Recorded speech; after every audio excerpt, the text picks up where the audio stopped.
بسم الله واللهم صل وسلم وبارك على سيدنا محمد وعلى اله وصحبه اجمعين. النهارده بقى عشان الحر ده يا جماعه جايبين لكم هديه، جايبين لكم مروحه ايه؟ بريفكس. استاذ شريف هيكلمكم عن المروحه ويقول لكم ايه بقى المزايا اللي فيها وايه الحاجات الحلوه دي.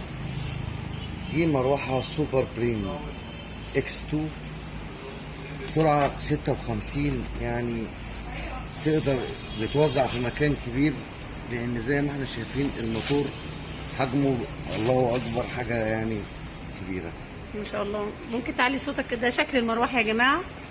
ده شكل المروحه اللي هو هيتثبت في السقف. بيرفكس 56. بريفكس 56 معنى كده ان في منها مقاسات تانية؟ ايه بقى المقاسات الموجوده عندك؟ في بعد ما نشوف دي اشكال والوان. يعني عندنا البريفكس اللي هنا دي العمودي. ايوه. ودي يعني 5 ريشه. ايوه. وفي برضو السقفي اللي هي الالوان اللي هي الاسود والرمادي. يعني بريفكس منزله تشكيله مراوح هايله. ايوه. المروحه دي حضرتك قلت ان هي بريموت؟ دي بريموت. المروحه دي نقدر ان احنا يعني ماشي.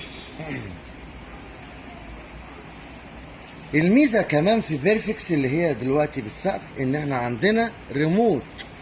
دلوقتي تقدر تثبت دي وتستخدم السرعات بتاعتك من هنا تاتش. معاك ريموت وانت قاعد على السرير، لقيت الهواء زياده تقدر تنقص، لقيت الهواء قليل تقدر تزود. معاك ريموت تحطه كمان هنا. يعني الاوبشن اللي معانا في ريموت للمروحه.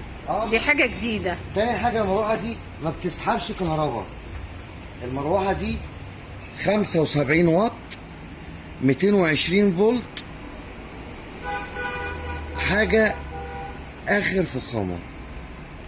شايفه ان المروحه شكلها حلو قوي جدا. طب الريش بتاعتها شكلها عامل ازاي بقى؟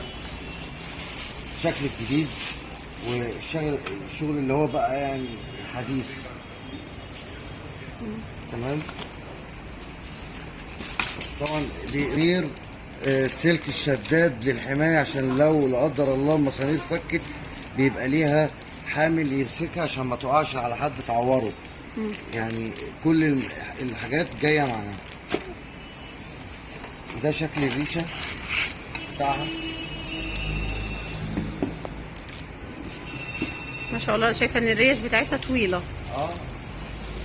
لا دي لما بتتقفل بقى انت بتشوفي شكل مروحه زي بتاع زمان، حاجه فخمه.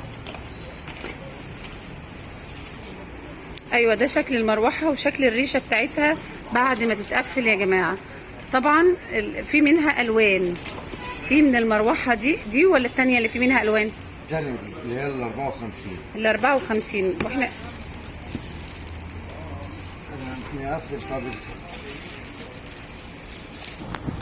طبعا المروحه هي يا جماعه مشغلينها في المحل، وده دليل على ان هي بتتحمل يعني الاحمال الشاقه. المحل طبعا ما شاء الله كبير وعالي، فالمروحه جايبه هوا جامد اهو. زي ما انا واقفه من بعيد شايفين الهوا جاي عليا ازاي من المروحه.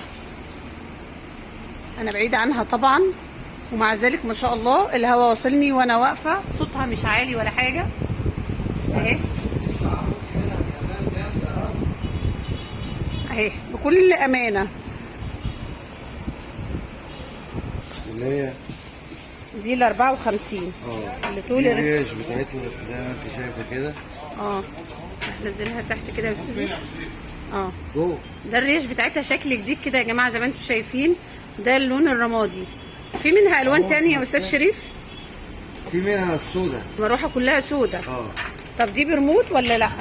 لا دي غير برموت.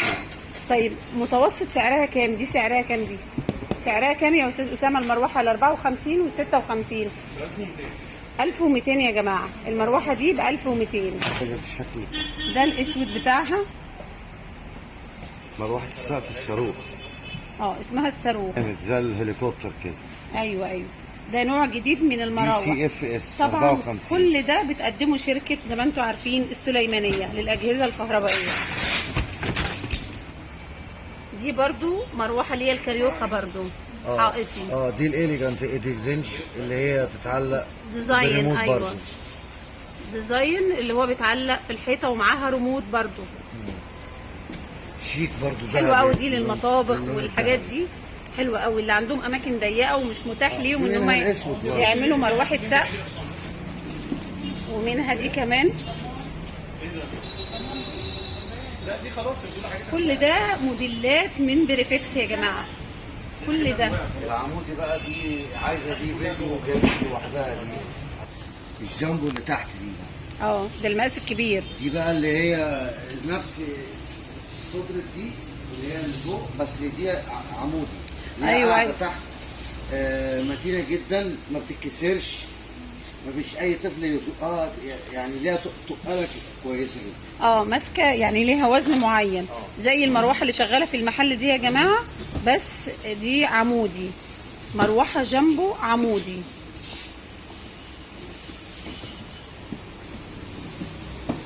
يا رب يكون الفيديو عجبكم. وان عجبكم الفيديو ما تنسوش تعملوا لايك وشير، واشوفكم في فيديوهات تانية كتير، ومع الف سلامه.